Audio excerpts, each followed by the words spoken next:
Commander Taemin stood on the bridge of the VSS Silent Observer, watching the ice planet rotate slowly on the main screen. His 3 ships had traveled for 2 weeks to reach this empty corner of space. The Velkari Empire wanted to know who was sending signals from this region. Now he had his answer. A single space station orbited the frozen world below. It was small, maybe holding 200 people at most. The structure looked peaceful, with large windows and solar panels spreading out like wings. Taemin could see gardens inside some sections. These people grew plants in space. How strange. "Sir, we have identified the species," said Lieutenant Hyojin from her station. She was young but skilled at her job. "They call themselves humans. Our database has very little information about them." Taemin walked over to look at her screen. The data was thin. Humans controlled 12 star systems. 12. The Velkari Empire had 47 systems under their command. These humans were nothing. "What else do we know?" Taemin asked. Hyojin scrolled through the information. "Not much, Commander. A few traders have mentioned them. They seem peaceful. They focus on science and building colonies. No major military actions recorded." Taemin smiled. This would be easy. The Velkari Empire had conquered 6 civilizations in the past 10 years.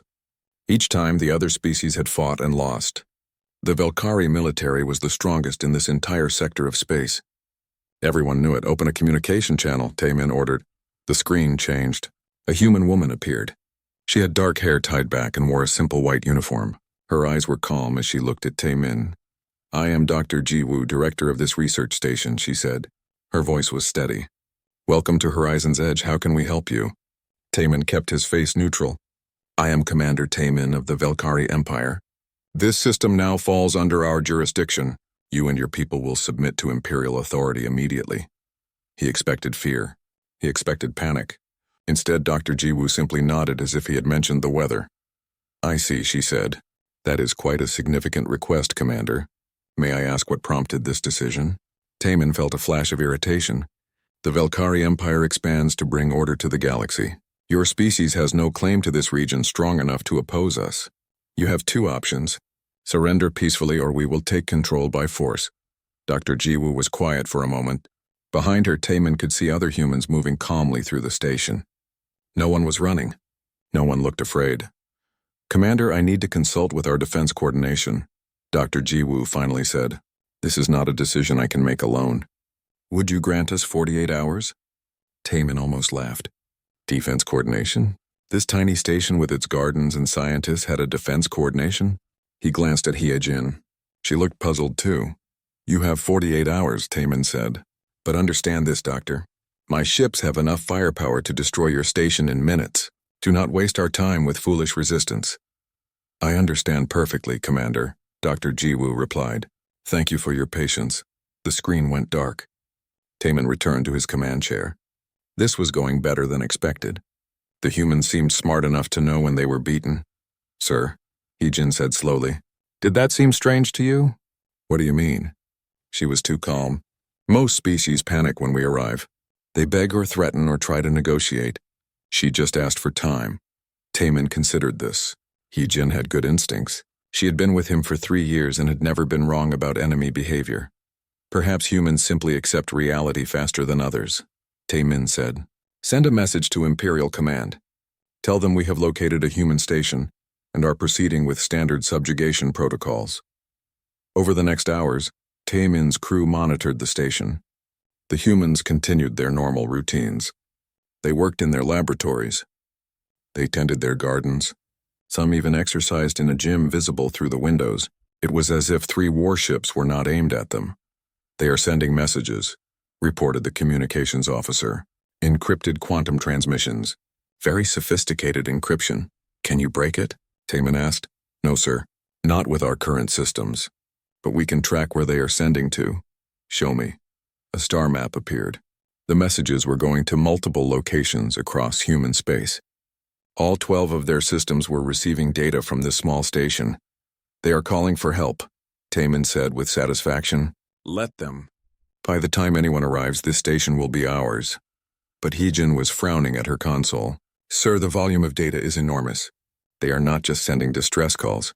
This is detailed information transmission. Tactical data, Sensor readings, our ship specifications. How would they know our ship specifications? Taman demanded. I do not know, sir. But the data packets are too large for simple emergency messages. Taman felt the first small seed of doubt plant itself in his mind. He pushed it away.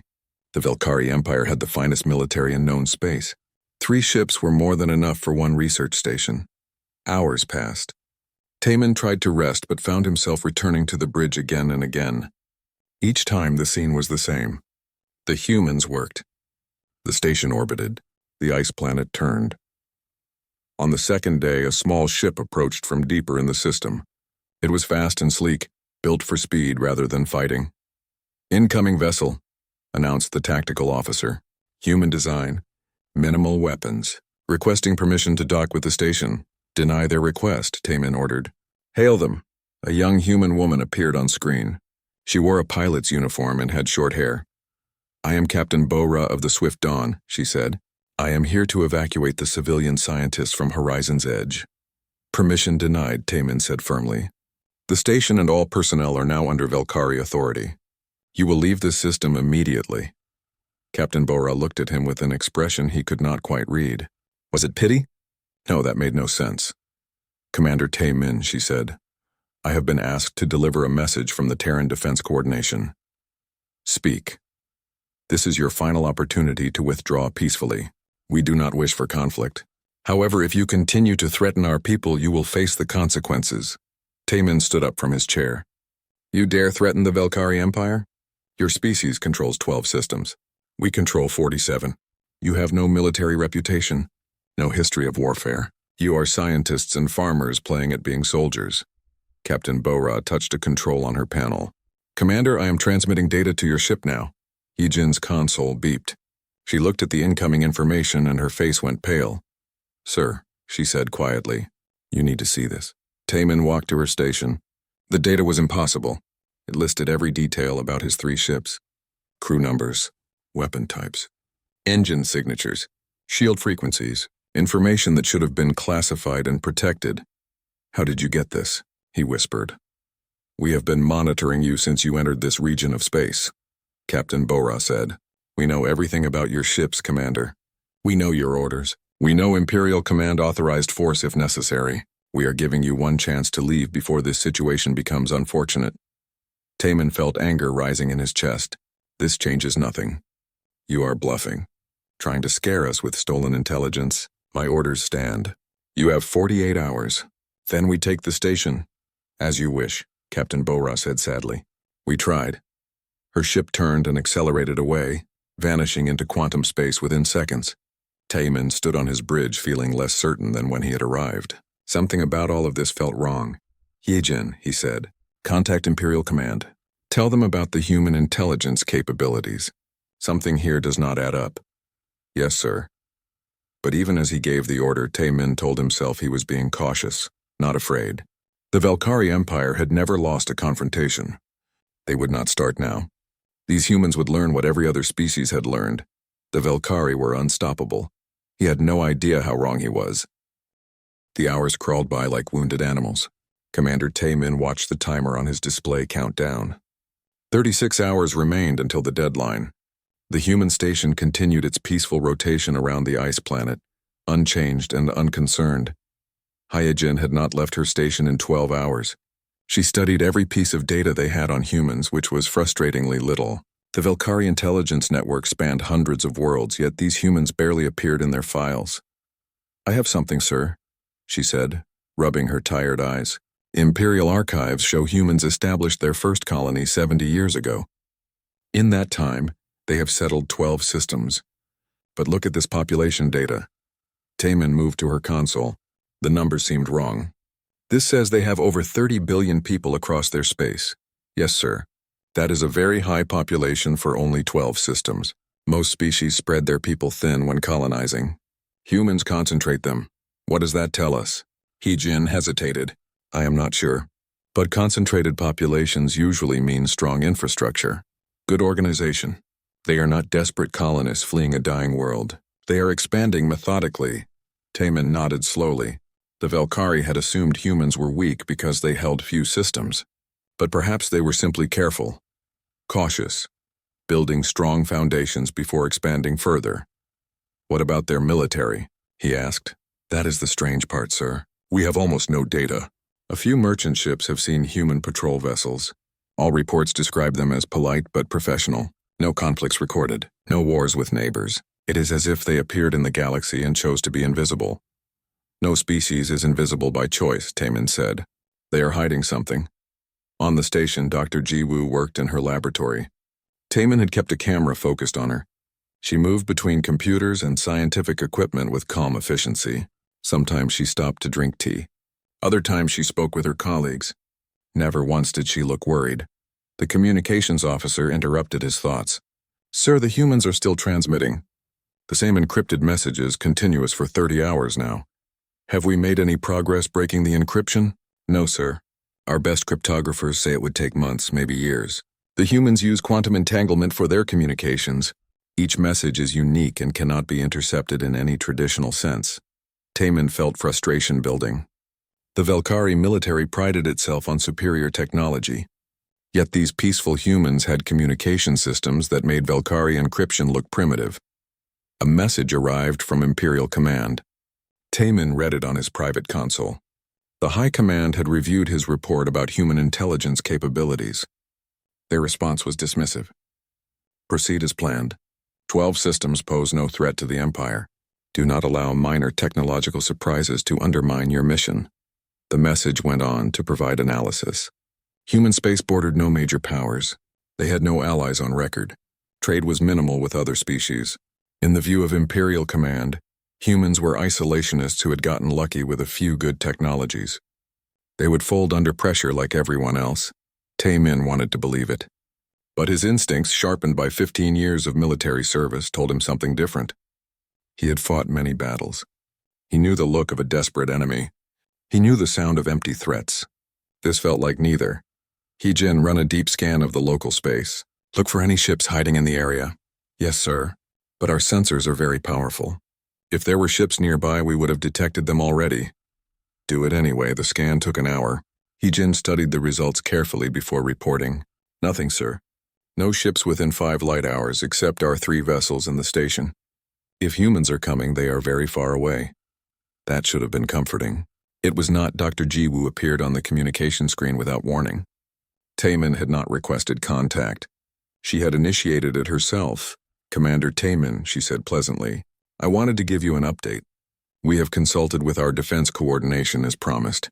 They have asked me to extend an invitation. What kind of invitation? They would like to speak with you directly. They are willing to negotiate a peaceful resolution to this situation. Taemin snorted. There is nothing to negotiate, Doctor. You surrender or you are destroyed. Those are the only options. Dr. Jiwoo sipped her tea. Commander, may I ask you a personal question? Speak. In your 15 years of military service, how many species have you conquered? Taemin felt a chill. How did she know how long he had served? That information was not public. 6, he answered carefully. The Velkari Empire brought order to 6 civilizations that were unable to govern themselves effectively. I see. And did any of those 6 species surprise you? Did any of them have capabilities you did not expect? Some resisted longer than predicted. But all fell eventually. Superior force always wins, Doctor, does it? Dr. Jiwoo set down her teacup. Commander, I used to be a military officer myself. Before I became a scientist, I served in Earth Fleet for 12 years. I studied military history extensively. Would you like to know what I learned? I am listening. The side that wins is not always the side with superior force. It is the side that understands the situation better. The side that knows what they are really fighting for. Taemin felt his patience wearing thin. Is there a point to this conversation, Doctor? Yes, my point is that you have made several assumptions about humanity. You assume we are weak because we are few. You assume we are unprepared because we are peaceful. You assume we will surrender because you have 3 ships and we have 1 station. Those are not assumptions. They are facts. Dr. Jiwoo smiled, but there was no humor in it. Commander, I told you I need to consult with our defense coordination. I have done so. They have made their decision. I am authorized to tell you what it is. Then tell me. In approximately 10 hours, you will receive visitors. These visitors will give you one final opportunity to leave peacefully. I strongly suggest you take it. More threats? More bluffs? No threats, Commander. Just information. You have been honest about your capabilities. I am being honest about ours. What you do with that information is your choice. The screen went dark again. Taman stood in silence for a long moment. Around him, his bridge crew continued their work, but he could feel their unease. They had all heard the conversation. "Sir," said the tactical officer quietly, "should we prepare for combat?" "Should they?" Taman tried to think clearly. 3 Velkari warships against 1 research station. Even if humans sent help, what could they possibly send that would make a difference? A dozen ships, 20? The Velkari vessels were heavily armed and well shielded. "Maintain alert status," he ordered, "but do not charge weapons. We do not want to appear frightened." The remaining hours passed slowly. Taman tried to rest but could not. He kept thinking about Dr. Jiwoo's calm face, about Captain Bora's sad expression, about the massive amount of encrypted data flowing from the station to human space. They were not acting like people about to be conquered. They were acting like people who knew something he did not. With 2 hours left until the deadline, Yijin called him back to the bridge urgently. Her voice was tight with tension. "Sir, our long-range sensors are detecting anomalies." "What kind of anomalies?" "Spatial distortions. At the edge of the system. Very faint, but definitely there." Taman felt his stomach drop. "How many?" Yijin worked her console frantically. "I am not sure. The distortions are increasing, 20, no 30. Sir, the count keeps rising." "Put it on the main screen." The display changed to show the edge of the star system. At first, Taman saw nothing unusual. Then, like stars appearing at twilight, small points of light began to materialize. 1, 5, 10, 20, 50, 100. "What are we looking at?" Taman whispered. Hyujin's voice was barely audible. "Ships, sir. Those are quantum wake signatures. Someone is bringing ships into this system. A lot of ships." The tactical officer checked his instruments. Confirmed. Multiple vessels entering normal space at the system boundary. They are still too far away to identify, but the mass readings are significant. Taman gripped his command chair. This could not be happening. Imperial intelligence said humans had minimal military capability. They said humans were peaceful scientists. They said this would be easy. Get me Imperial command now. "Sir, quantum communication to Imperial space will take 3 hours minimum." 3 hours. The ships would be here long before then. Taman watched the display as more and more points of light appeared. The count reached 200, then 300. It stopped growing at 300 ships. 300. Dr. Jiwoo had said he would receive visitors. She had not mentioned they would bring an entire fleet. The 300 points of light moved with perfect precision. They were still hours away from reaching Taman's position, but their formation was already clear, mathematical, deliberate. These ships knew exactly what they were doing. "Run full spectrum analysis," Taman ordered, trying to keep his voice steady. "I want to know everything about those vessels."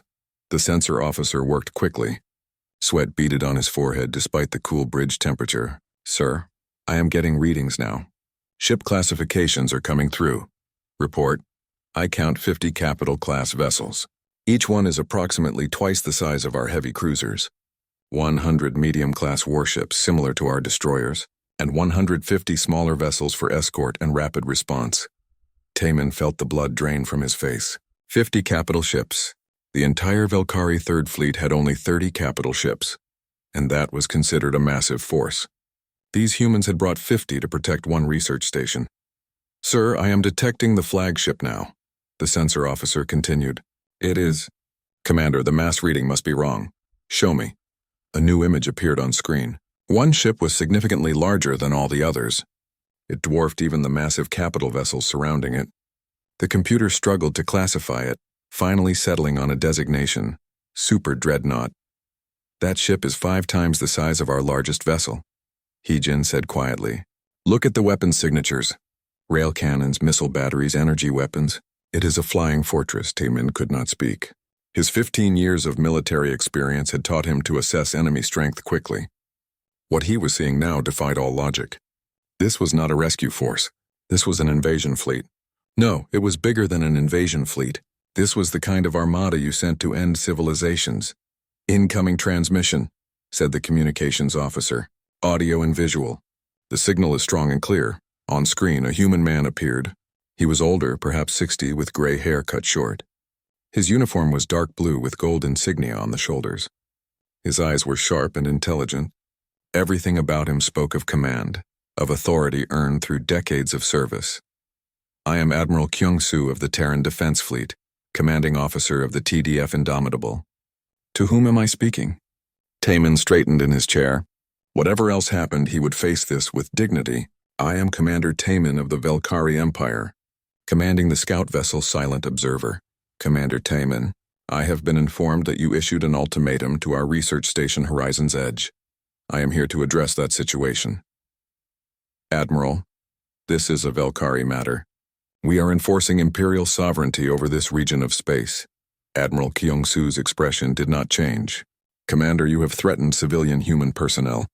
This makes it very much our matter. I am ordering you to power down your weapons, withdraw to a distance of 1 million kilometers, and prepare to receive an escort out of this system. Taemin felt rage building. You cannot order me to do anything, Admiral. The Velkari Empire bows to no one. I am not asking you to bow, Commander. I am asking you to leave. There is a difference, and if I refuse, then 300 warships will ensure you leave anyway. I would prefer not to use force, but I will if necessary. Taemin glanced at his tactical officer, who shook his head slightly. The message was clear. 3 ships could not fight 300. It was mathematics, simple and brutal. But Taemin had one card left to play. He straightened his shoulders and looked directly at Admiral Kyung-soo. I will not be intimidated by a show of force, Admiral. The Velkari Empire has fleets far larger than what you have brought. I am calling for reinforcements right now. Battle Group Theta will be here within hours. 500 ships, Admiral. How does that compare to your 300? He expected concern. He expected the Admiral to reconsider. Instead, Admiral Kyung-soo simply nodded. You wish to call for reinforcements? Please do so. I will wait. Taemin blinked. You will wait? Yes, call your reinforcements, Commander. Let them see what we have brought. Perhaps that will help everyone understand the situation more clearly. This was wrong. Enemies did not give permission to call for help. They tried to prevent it, to keep you isolated. What was this human playing at? Sir, Heejin said urgently. Should we really call Battle Group Theta? This could escalate beyond control. We have no choice, Taemin replied. Send the signal. The emergency beacon went out.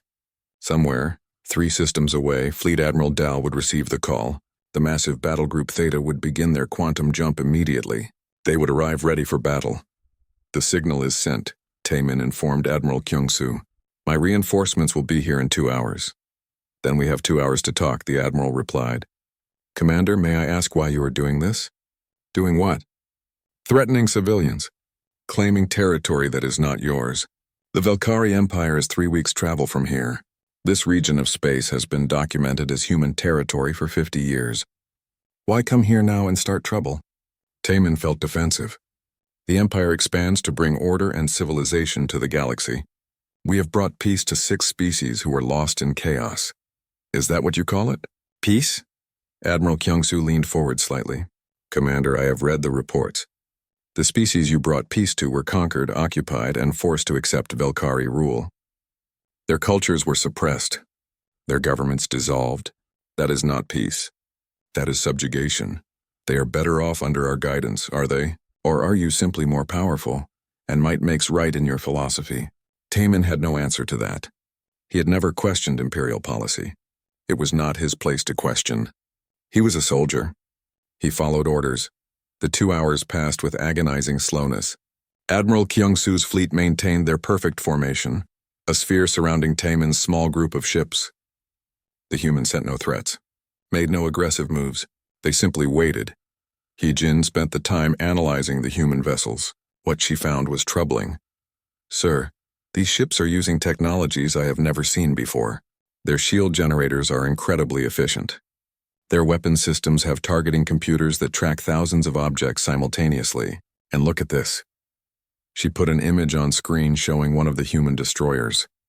See these panels along the hull? They are self-repair systems. If the ship is damaged, it can fix itself during battle. And the energy readings suggest they have power plants far beyond our capabilities. A single human capital ship has more firepower than 5 of our cruisers. How is this possible? Taemin asked. Intelligence said humans were focused on science and peaceful development. Perhaps that is exactly how it is possible, sir. While we were conquering, they were innovating. While we spread ourselves across 47 systems, they built strong foundations in 12. They chose quality over quantity. Taemin realized she was right. The Velkari Empire had grown quickly, absorbing system after system. But rapid expansion meant stretched resources, older technologies, ships that were adequate but not exceptional. These humans had taken a different path, slower, more careful, building a smaller number of incredibly advanced vessels. Spatial distortions detected, announced the sensor officer. Battle Group Theta is arriving. The space near the ice planet suddenly filled with new ships. 487 Velkari warships emerged from quantum space in a massive formation. At their head was the VSS Dominion. A heavy battleship carrying Fleet Admiral Dal. Taemin felt relief flood through him. The Velkari were here. The humans would have to reconsider now. But as Battle Group Theta completed their arrival, something else happened. The sensors lit up with new contacts. More spatial distortions. More ships arriving. Human ships. Sir, I am counting new arrivals, the sensor officer said, his voice shaking. 200 additional human vessels just entered the system from a different vector. No, wait, more are coming. 400, 600. That is impossible, Taemin whispered. 800 total human ships now present, the officer reported. And sir, I am detecting quantum wake signatures throughout the local region.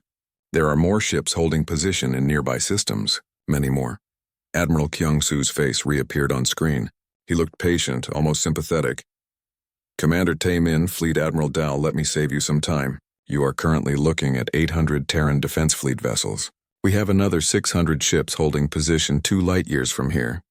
Our 5th fleet is en route from the inner systems with another 800 ships. And we have reserve elements that can be mobilized within 24 hours. All told, we can have over 3,000 warships in this location within 2 days if necessary. Taemin could not breathe. 3,000 ships. The entire Velkari military was approximately 2,200 vessels spread across 47 systems. These humans, with only 12 systems, had built a fleet larger than the entire Velkari Empire. How? Taemin managed to ask. How did you build so many ships? Admiral Kyung-soo's expression was serious. Because we learned our lesson, Commander. My species fought 3 terrible wars on our home world. We killed 600 million of our own people before we finally learned to work together. When we went to the stars, we made a promise. Never again would we be vulnerable. Never again would we be unprepared. We built this fleet not to conquer others. Fleet Admiral Dal stood in the command center of the VSS Dominion, staring at the tactical display with growing horror. 800 human warships. The number seemed impossible, yet there they were, filling his screens with their presence. Get me the High Command, Dal ordered. Emergency priority. Imperial Authority Code 7. The communication took 15 minutes to establish. When the faces of the Velkari High Command appeared on screen, Dal saw his own shock reflected in their expressions. They had been watching the situation through his ship's data feed. This cannot be accurate, said High Chancellor Vex. Our intelligence said humans had minimal military capability.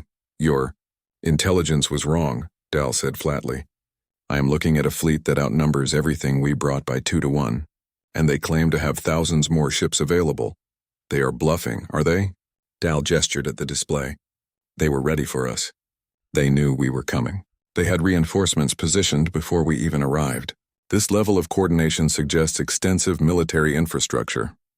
Dal watched the High Council argue among themselves. They were politicians, not soldiers. They did not understand what he was seeing. But Commander Taemin did. Dal could see it on the younger officer's face. Taemin had realized the same thing Dal had. The humans had let them call for reinforcements. They had wanted the Velkari to see their full strength. This was not about one research station. This was a message. While the High Command deliberated, Heejin continued her analysis of the human fleet.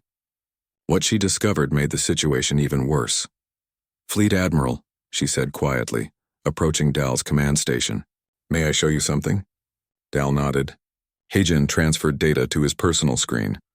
I have been studying the human fleet composition. It is not random. Every ship type has a specific purpose. The large capital ships are for heavy engagement. The medium cruisers provide missile support and point defense. The smaller destroyers handle rapid response and reconnaissance. But look at this. She highlighted a group of 30 ships that looked different from the others. They were smaller, sleeker, with unusual hull configurations.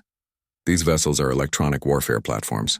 They can jam communications, disrupt sensors, and coordinate the entire fleet's actions. And here, these 20 ships are carrier vessels. They hold small fighter craft for close-range combat. Dal studied the data. This is a fully integrated battle fleet. They can fight in any situation at any range against any enemy. Yes, sir, and they have clearly practiced together. The formation flying alone requires years of training. This is not a fleet that was assembled quickly. They have been preparing for a long time. Dal felt a chill run down his spine. The humans had built an enormous military force while maintaining the appearance of peaceful scientists. They had developed advanced technologies while keeping a low profile in galactic affairs. They had prepared for war while never starting one. Sir, Taemin's voice came through on a private channel. Permission to speak freely? Granted. We should have listened to Dr. Ji-woo. She tried to warn us. She said we made assumptions. She was right. Dal nodded slowly. Yes, we assumed small territory meant small military. We assumed peaceful behavior meant weakness. We assumed our experience conquering other species would work here. What do we do now? Before Dal could answer, Admiral Kyung-soo requested another communication. This time he was not alone. 2 other human officers appeared beside him. Fleet Admiral Dal, I would like to introduce my colleagues. This is Admiral Min Seo, commanding officer of our 2nd Fleet. And this is Admiral Dong Ha, commanding our 5th Fleet. They are currently holding position nearby and wanted to participate in this conversation. Dal looked at the 3 human admirals. Each one looked competent and professional. Each one commanded hundreds of warships. Together they represented military power that rivaled the entire Velkari Empire. Admiral Kyung-soo, Dal said carefully, I have been authorized by the High Command to enter negotiations. We acknowledge that we may have acted hastily in claiming this region of space. May have acted hastily. Admiral Min Seo spoke for the first time. Her voice was sharp. Fleet Admiral, you threatened civilians. You aimed weapons at a research station. This was not hasty. This was aggressive. I understand your concern, but do you? Admiral Dong-ha interrupted. Do you understand that there were children on that station? Scientists studying ice formations and distant stars. Doctors researching cures for diseases. People who have never hurt anyone in their lives. And you pointed guns at them. Dal had not known there were children on the station. The intelligence report had simply said 200 personnel. He felt shame, though he tried not to show it. We were following standard Imperial protocol, Dal said. Then your protocol is wrong, Admiral Kyung-soo said quietly. Fleet Admiral, let me explain something about humanity. We do not have an empire. We have a federation. 12 systems, yes, but they are all connected by choice, not force. We do not conquer. We do not subjugate. We protect. Protect what? Our people. All of them. Every human, no matter where they are or how few they number. That research station has 200 people. To you, that is nothing. To us, that is 200 lives worth protecting. We would send 10,000 ships to protect them if necessary. Hee-jin was still analyzing the human fleet when she noticed something that made her blood run cold. She immediately contacted both Dal and Taemin. Sirs, I have found something you need to see. These 800 ships are not the only human vessels in the region. Explain, Dal ordered. I have been mapping quantum wake signatures. The humans have been very good at hiding their fleet movements, but I found traces. There are ships positioned throughout nearby systems. Not just hundreds, thousands. She brought up a star map showing the local region. Red dots marked Velkari positions. Blue dots marked confirmed human vessels. But there were also green dots scattered throughout space. Possible human positions based on quantum residue and gravitational anomalies. How many? Taemin asked. At least 3,000. Possibly more. They have ships everywhere. And sir, look at the positioning. It is strategic. They have forces positioned to respond to threats from any direction. This entire region of space is under their coverage. Dal studied the map. The humans had turned this region into a defensive network. Any enemy approaching would face rapid response from multiple directions. It was brilliant military planning. They have been preparing for invasion, Dal said. No, sir, Hee-jin corrected. They have been preparing for defense. Look at the positioning again. These are not invasion forces. They are positioned to defend human space and provide rapid response to any colony or station that needs help. This is not an aggressive military. This is a protective one. Dal realized she was right. Every human ship position made sense only if your goal was to protect your territory, not expand it. They had built a massive fleet and then told no one about it. They had developed incredible technology and kept it quiet.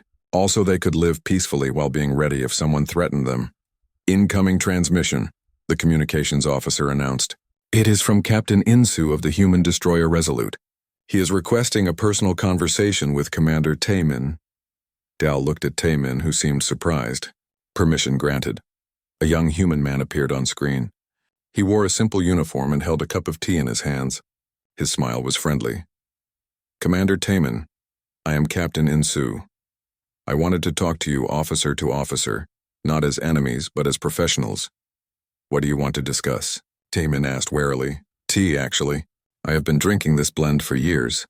It helps me think clearly. Do you drink tea, Commander? Yes, sometimes.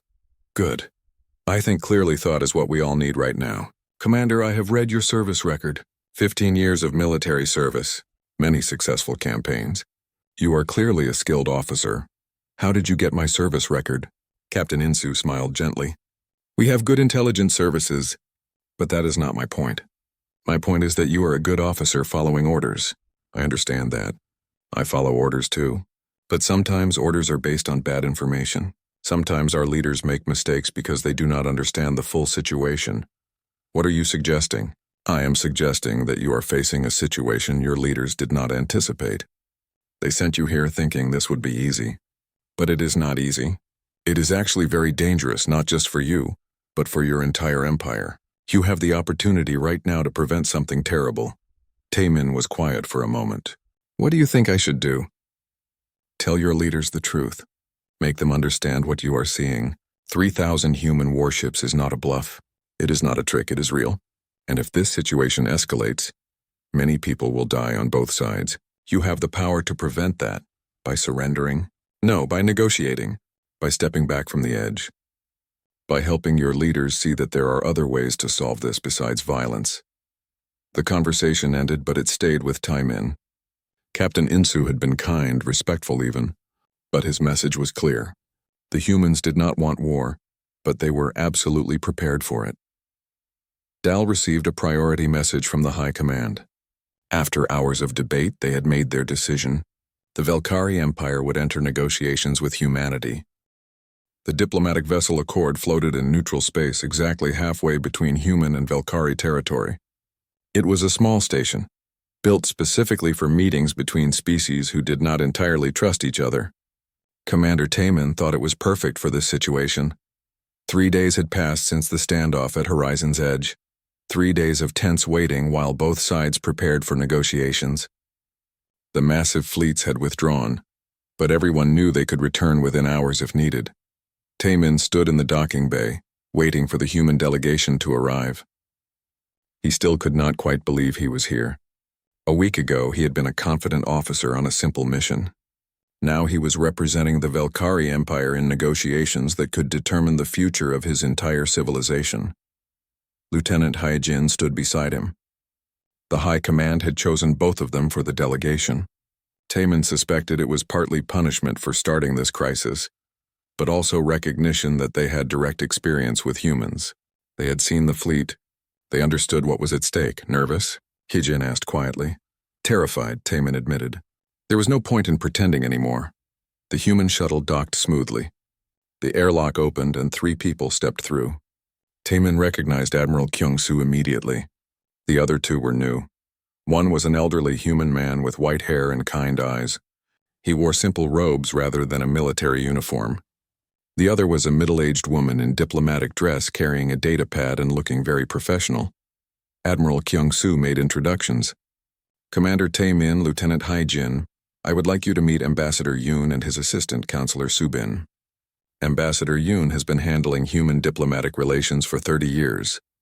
Ambassador Yoon smiled warmly and extended his hand in the human gesture of greeting.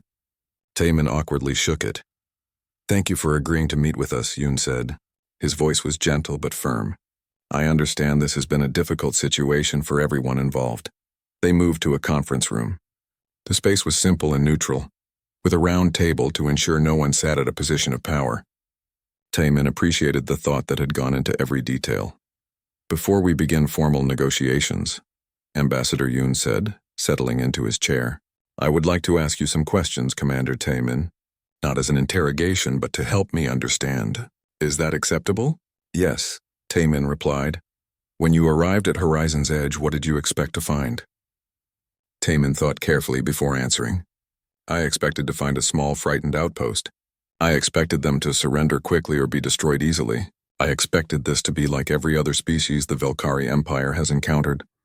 And what did you find instead? I found Dr. Jiwoo, who was calm and professional even with warships aimed at her station. I found Captain Bora, who pitied us rather than feared us. I found a species that had been watching us long before we knew they existed. And eventually I found a fleet larger than anything I had imagined possible.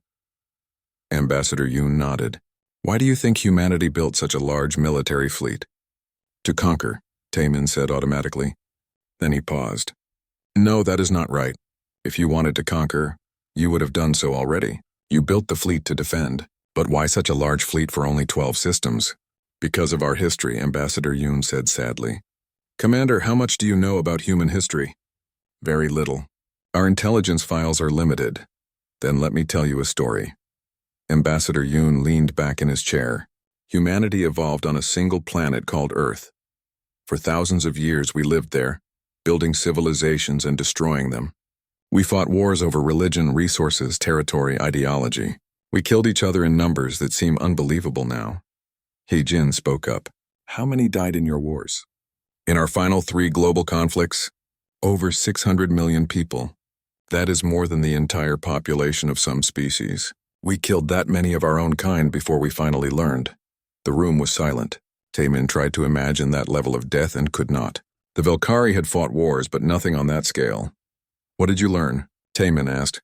We learned that strength without wisdom leads to destruction. We learned that the strong have a responsibility to protect the weak, not exploit them. We learned that peace is not the absence of conflict, but the presence of justice. And most importantly, we learned that having the ability to destroy does not mean you should use it. Ambassador Yoon pulled up a display showing Earth. It was a beautiful blue and green world, covered in clouds. When we finally left Earth and reached other worlds, we made a promise. We would never again be unprepared. We would never again allow ourselves to be vulnerable. We would build a military strong enough to protect every human everywhere always. So you built 8,000 warships, Hee-jin said. Actually, the number is closer to 9,000 now. We continue building because we continue expanding.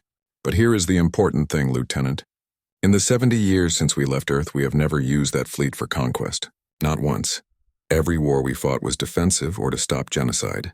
We could have taken hundreds of systems by force. We chose not to. Counselor Subin added more data to the display. We have trade agreements with 43 different species. Non-aggression pacts with 91. We have intervened to stop 3 genocides. We have provided humanitarian aid to 17 civilizations facing natural disasters. That is what we use our strength for. Taemin felt something shift in his understanding. The Velkari Empire used strength to expand and control. Humans use strength to protect and help. Both had large militaries, but for completely different purposes. Why did you allow us to call reinforcements? Taemin asked. You could have stopped us. You could have destroyed our ships before Fleet Admiral Dal arrived. Admiral Kyung-soo answered this time. Because we wanted you to understand. If we had destroyed your 3 ships, the Velkari Empire would have thought we were lucky or used some trick. They would have sent more ships seeking revenge. But by letting you call your reinforcements and showing our full strength, we gave you information. Now you know the truth. Now you can help your leaders make good decisions. You wanted us to see that we would lose a war, Hye-jin said. Yes. Because we do not want a war. War is expensive, destructive, and tragic. It should be the last option, not the first. We hoped that by showing our strength clearly, we could avoid actually having to use it. Ambassador Yoon smiled gently. Commander, my species spent centuries fighting before we learned that there are better ways. We made mistakes, terrible mistakes. We killed millions before we understood that violence creates more problems than it solves. We hope you can learn that lesson without paying the price we paid. Taemin sat back in his chair. He thought about the 6 species the Velkari had conquered. Had they submitted because the Velkari were strong or because they had no choice? Had the Empire brought peace or just enforced silence? What do you want from us? Taman asked. What are your terms? Counselor Subin brought up a document. Our requirements are simple. First, the Velkari Empire must recognize current borders. No more expansion into human space or the space of our allies. Second, a formal non-aggression pact. We will not attack you, and you will not attack us. Third, we ask that you stop forced subjugation of other species. We understand you have existing territories, but we ask that you grant more autonomy to the species under your control. And if we refuse? Taman asked, though he already knew the answer. Then we will defend our borders and our allies with everything we have, Admiral Kyung-Soo said flatly. We will not attack Velkari space. But any Velkari vessel that enters human territory or threatens our allies will be dealt with. We will enforce a quarantine around your empire until you decide to join the galactic community peacefully. It was not a threat. It was a statement of fact. The humans could do exactly what they said. They had shown it clearly. There is another option, Ambassador Yoon said softly. If the Velkari Empire agrees to our terms, we offer trade, technology sharing, and cultural exchange. We have no desire to be enemies, Commander. We would much rather be friends. Or at least friendly neighbors. Taman realized that the ambassador was being genuine. Humans really did prefer peace. But they had built their fleet precisely so they could choose peace from a position of strength rather than accepting peace from a position of weakness. I will present these terms to the High Command, Taman said, but I think I know what they will decide. We are not foolish enough to fight a war we cannot win. Good, Ambassador Yoon said. War benefits no one. Peace benefits everyone. The negotiations continued for 3 more days. Taman and Hee-jin worked with the human delegation to hammer out details, border definitions, trade regulations, communication protocols, dispute resolution procedures. It was tedious work, but important.